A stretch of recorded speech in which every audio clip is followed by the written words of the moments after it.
Uh, yeah. Yeah. Yeah.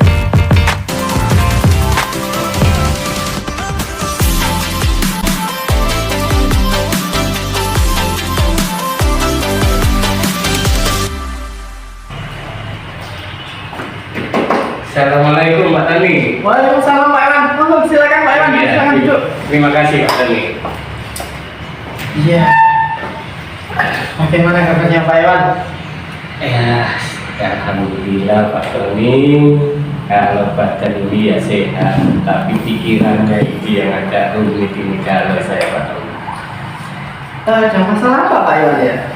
Mungkin Pak Iwan bisa cerita sama saya, barangkali saya bisa membantu seperti itu Pak. Iya, masalah ini Pak Tony, pada saat saya melakukan proses KDR ini Pak Tony, ini pada saat saya melakukan mengajar di kelas, ada satu siswa saya yang tidak mau bekerja sama dalam kelompoknya ini Pak Tony.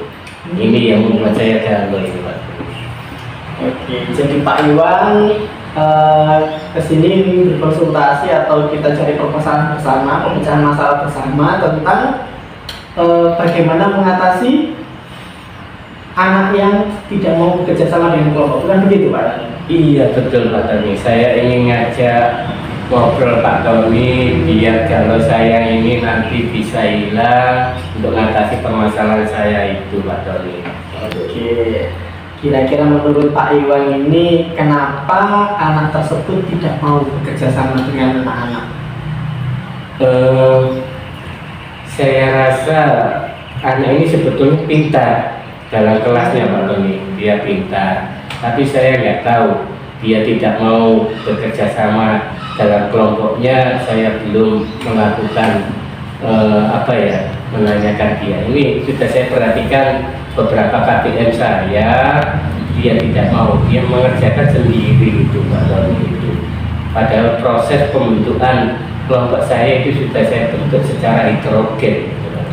Itu Iya. jadi permasalahannya ya. Iya. Jadi kira-kira Pak Iwan itu harapannya, keinginannya itu nanti seperti apa untuk anak tersebut?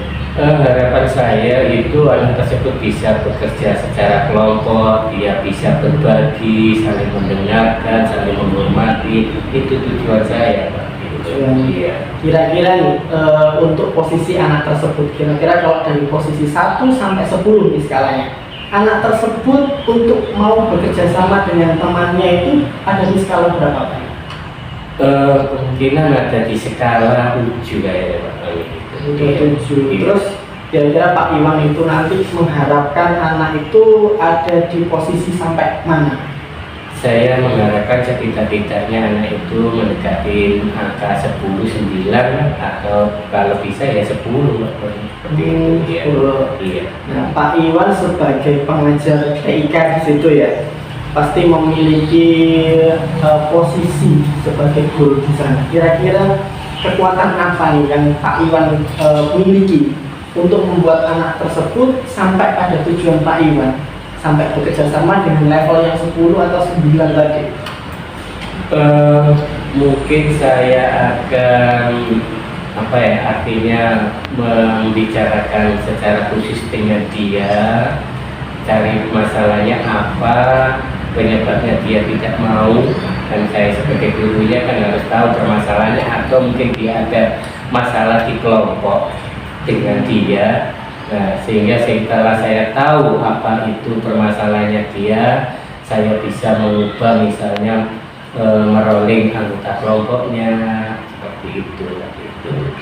Jadi Pak Iwan nanti rencananya mau identifikasi itu dulu anak-anaknya seperti apa gitu? Iya, identifikasi permasalahannya dia Pak. Masalahnya dia. Kenapa dia tidak mau bekerja sama dengan kelompoknya itu? Kira-kira itu untuk materi ini saja atau sebelumnya juga demikian Pak?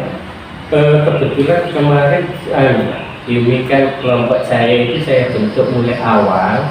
Jadi ketika ada materi untuk yang bersifatnya kelompok, kita pakai membentuk kelompok, karena kelompok itu kan juga terbentuk sehingga dia berulang kali Pak, itu dia tidak mau dia. Apa Pak Iwan sudah pernah mencoba hal yang baru itu supaya anak-anak itu bisa bekerja sama? Saya belum melakukan itu. Jadi belum pernah mencoba. Kira-kira rencananya Pak Iwan nanti seperti apa? Rencana saya ini nanti saya akan coba untuk membentuk kelompok baru mungkin kalau dia mungkin ada, saya tahu identifikasi masalahnya dia tidak cocok atau ada masalah dengan kelompok itu, saya yang pertama menyelesaikan masalahnya dia itu biar nanti anak-anak nyaman. Setelah masalah selesai saya akan bentuk ulang, membebaskan anak-anak untuk memilih kelompoknya sendiri. Kalau anak-anaknya nanti dibebaskan memilih kelompoknya masing-masing, apakah nanti kira-kira ada permasalahan yang muncul lagi nggak Pak? Ya bisa jadi mungkin ada permasalahan yang muncul Pak, kalau itu kan gitu. Ada mungkin ada anak yang tidak artinya tidak data kelompok, bisa jadi seperti itu mungkin ada. Mungkin juga ada permasalahan yang lain, misalnya mungkin belum nggak ada kecocokan lagi dengan itu permasalahan itu. Kira-kira kendalanya seperti itu Pak ya? Iya. Kendalanya anak-anak mungkin yang lama sudah cocok dengan yang lama, terus kemudian ganti baru. Ya betul itu Pak, itu mungkin kan ketika saya bentuk kelompok baru lagi itu nanti juga akan timbul permasalahan itu. Nah, itu kan hambatannya. Kira-kira bagaimana Pak Iwan nanti menyelesaikan masalah yang timbul baru?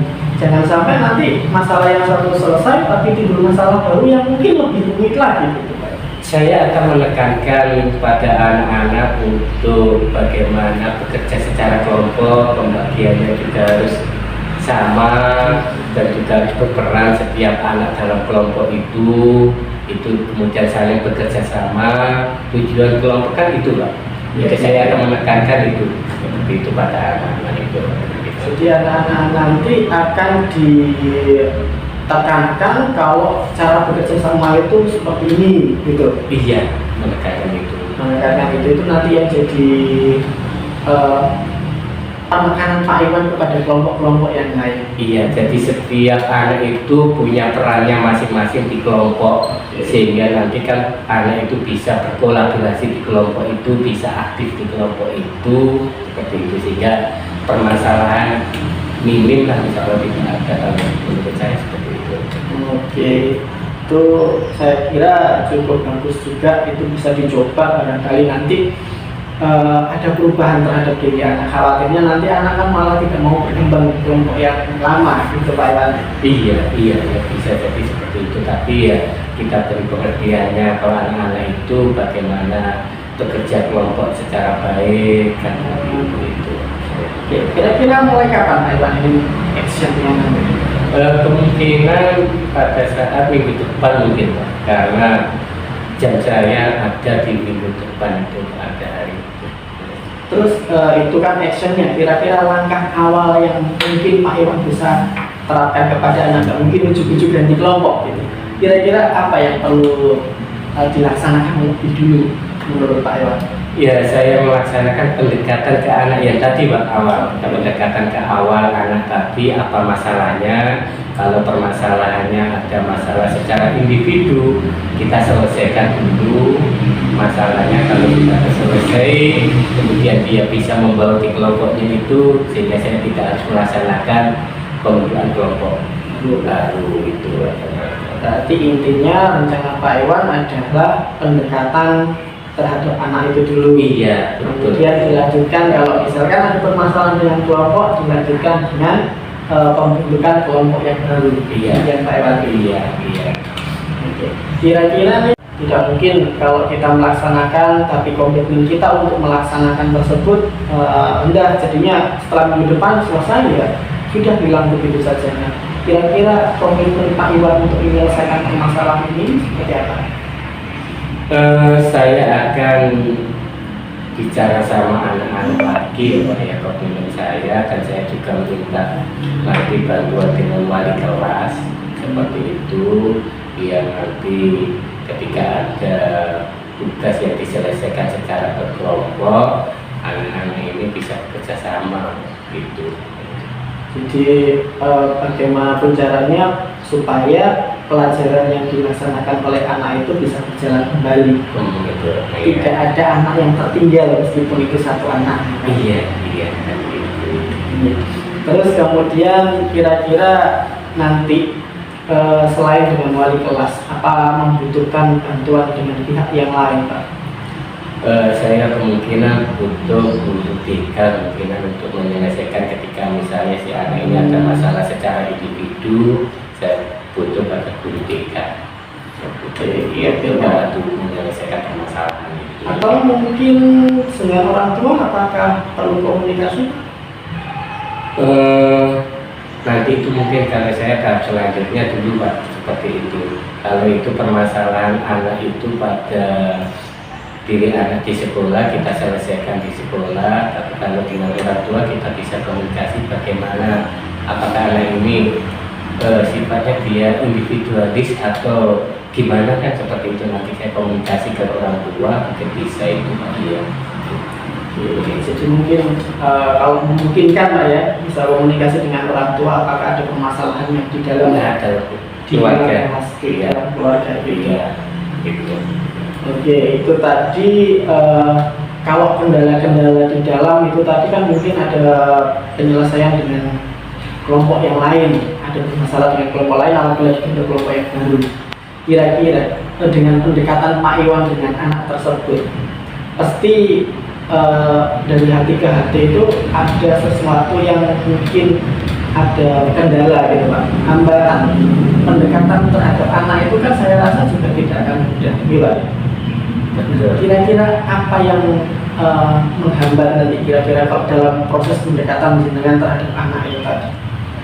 Ya, kemungkinan anak yang menghambat kan anak tidak mau menceritakan permasalahannya. Itu iya yang hambat itu, seperti itu. Nah, kita kan harus melakukan pendekatan individu biar anak itu mau membuka apa sih masalahnya. Terkadang kita kan kalau anak kita paksa, kita tanya dengan dia tidak langsung bisa mau menjawab. Kalau saya rasa itu, jadi kita pendekatan secara emosionalnya seperti itu, gitu. Sehingga dia mau menceritakan masalahnya itu, begitu. Jadi pendekatan yang lebih intens itu tadi ya Pak ya. Iya. Mungkin saya rasa itu butuh berapa lama Pak untuk bisa melakukan pendekatan dengan anak tersebut? Kemungkinan ya, jadi kita hitungannya ya mungkin 2 atau 3 hari lah saya bisa melakukan pendekatan dengan anak itu, karena saya harus mempelajari karakteristiknya dia, emosionalnya dia, seperti itu. Oke, jadi dalam jangka waktu 3 hari itu Pak Iwan melakukan pendekatan, kemudian nanti diambil tindak lanjut dari hasil pendekatan Pak Iwan. Iya, saya tindak lanjut ketika saya tahu dia sudah mau menceritakan masalahnya apa di kelompok itu, agar dia misalnya ada permasalahan secara individu, saya bisa mengangkat ke selanjutnya, dan seperti itu. Oke, luar biasa sekali Pak Iwan. Semoga rencananya ini nanti bisa berhasil dan anak itu juga bisa berkumpul lagi dengan kelompoknya dan mau bekerja sama. Iya, saya harap seperti itu, karena dengan bekerja sama, bekerja secara kelompok itu ada pembelajaran yang saling menghormati, dan anak ini juga saling bisa membantu satu dengan yang lainnya, seperti itu. Iya. Kira-kira mungkin ada lagi yang ingin diceritakan sama Pak Iwan? Sementara masih itu ya Pak, saya senang bisa bicara sehingga saya tahu apa yang harus saya lakukan lagi itu. Ya, berarti nanti saya tunggu perkembangannya Pak Iwan. Bagaimana reaksi anak tersebut dan bagaimana apakah anak itu sudah mau bergaul lagi dengan teman-temannya. Iya, ini saya terbantu ini dengan ngobrol sama Pak Tony ini, sehingga saya tahu langkah apa yang harus saya lakukan seperti itu. Ya, saya semoga nanti apa yang kita omongkan ini bisa membuat Pak Iwan, saya juga itu semakin tambah belajar, memperbaiki diri. menuntut anak itu untuk bisa mencapai tujuan itu. Iya, kita kan harus menuntut anak itu kan sesuai dengan kodratnya Pak. Setelah tadi kita ngobrol lama seperti itu, kira-kira sekarang bagaimana perasaan Pak Iwan? Alhamdulillah Pak Tony, perasaan saya sekarang lega, pikiran saya juga mulai tenang. Terima kasih Pak Tony sudah menyediakan waktunya, kesempatannya buat saya untuk ngobrol-ngobrol tentang apa yang membuat saya galau Pak Tony. Iya. Jadi apapun yang kita lakukan seperti ini, sharing bersama ini semuanya tujuannya adalah untuk anak.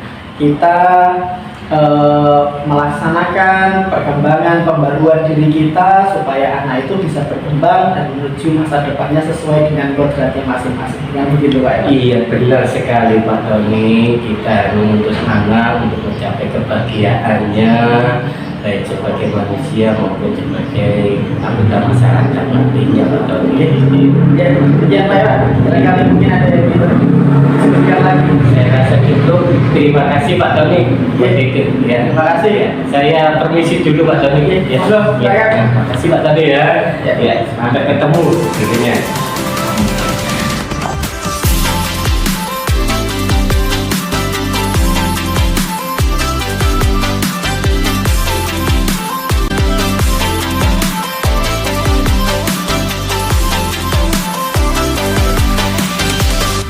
Halo Pak Tony. Ya. Ya, oke, baik. Jadi tadi setelah saya menjadi seorang pengamat, saya amati sudah bagus tadi proses coachingnya Pak Tony dengan Pak Iwan. Untuk dari segi kompetensi intinya, untuk kehadiran penuh Pak Tony sudah sangat bagus. Pak Tony bisa mendengarkan juga dengan aktif, bisa mendengarkan keluh kesah dari Pak Iwan, sudah memberikan pertanyaan-pertanyaan sudah sangat bagus menurut saya sebagai seorang pengamat. Lalu bagaimana perasaan Pak Tony setelah menjadi seorang coach tadi? Ya, perasaan saya sebagai seorang coach ini kan kita masih belajar ya. Saya sebagai coach juga masih belajar. Jadi kalau ditanya perasaan pasti senang dan pasti ingin ada perbaikan dalam apa yang saya lakukan tadi. Saya rasa memang apa yang saya lakukan itu belum tentu semuanya sempurna. Jadi mungkin ada perbaikan-perbaikan yang mungkin perlu saya lakukan supaya suatu saat ketika nanti saya benar menjadi kepala sekolah atau pemimpin pembelajaran bisa menjadi coach yang baik sesuai dengan kompetensi-kompetensi yang sudah ada. Ya, bagus sekali Pak Tony untuk kedepannya. Lalu kira-kira Pak Tony kemampuan apa yang ingin Pak Tony tingkatkan sebagai seorang coach? Ya, mungkin kemampuan yang pertama yang perlu saya tingkatkan itu bagaimana saya menggali pertanyaan-pertanyaan itu yang berbobot. Karena memang pertanyaan-pertanyaan yang saya sampaikan itu kadang-kadang masih ada miss antara coach dengan saya sebagai coach. Jadi itu yang mungkin saya perlu tingkatkan lagi. Kemudian kadang-kadang kalau ada gangguan sedikit saja itu saya agak terganggu ya. Mungkin tersisa ada gangguan sedikit itu mungkin saya konsentrasi agak terganggu. Padahal kalau kita melakukan coaching kan harus benar-benar hadir penuh, harus mendengarkan dengan penuh seorang coach. Itu saja yang mungkin perlu saya tingkatkan. Baik Pak Tony, langkah yang cukup bagus menurut saya. Semoga ke depan Pak Tony bisa menjalankan, bisa mengupgrade dirinya sehingga menjadi seorang coach yang lebih baik lagi untuk ke depannya. Seperti itu Pak Tony ya. Terima kasih Pak Eko. Terima kasih juga buat Pak Tony. Sampai berjumpa lagi di lain waktu ya. Semangat buat Pak Tony. Semangat. Terima kasih.